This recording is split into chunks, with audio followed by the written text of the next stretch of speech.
with the two-wheeler space, which has of course been ripe with innovations in the last 2 years, with the evolution of electric scooters and bikes. And a calculation by our research team shows that one can in fact save almost 36,000 rupees, making a switch to the recent hikes.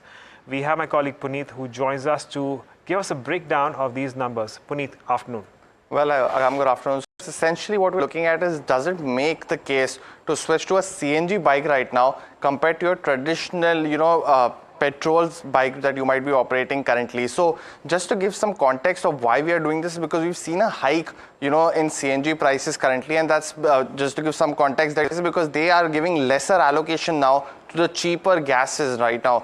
Going forward as well, they are estimated to increase the prices for going forward as well. But what wanted to switch to a CNG bike, and how that could lead to savings of roughly about 36,000. So when we compare a Bajaj Freedom CNG, which is the only current model in the CNG, this was when Bajaj Freedom was launched. The on-road price was of course 1.16 lakh rupees, and the average fuel cost would come around 9 rupees per meter as well. Fuel efficient in comparison with the petrol in the next slide. But currently we see that the total cost of ownership after 60,000 kilometers was around 8 rupees. Now that will essentially increase to about 1.89 lakh rupees, and that's because here the assumption is that the CNG prices will be hiked from roughly about 75 rupees per kg to about 84.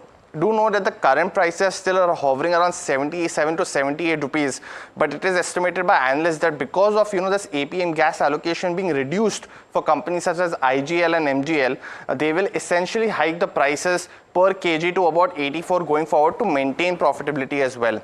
Once that happens, the cost of the bike, as we mentioned, will be around 1.89 lakhs going forward. But let's look at the next slide, which will give you a comparison with a petrol bike as well. Now for comparison, we've taken the Hero Super Splendor, which operates in the 125cc space, similar to the Bajaj Freedom 125 as well.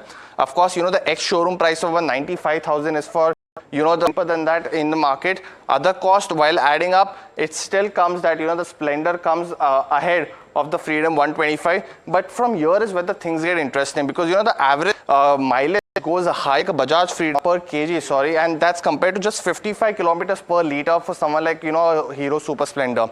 The average fuel cost also is a stark difference. It's roughly 3% lower to that. So once these total about 60,000 kilometers, about 4 to 5 years when customers operate their bikes for. Essentially after that, the total cost of ownership for the Super Splendor comes in at about 2.26 lakhs. Just subtracting the last two figures, we get a cost savings of about 36,000 to 37,000 rupees post a 4 to 5 year time frame. And hence, despite the eventual price hikes in the CNG, we do see that there's a big benefit coming in for buyers of the CNG bike. So we are estimated to see something from TVS as well going forward. But for now, this is the kind of cost savings that you should be estimating while purchasing a Freedom 125 CNG.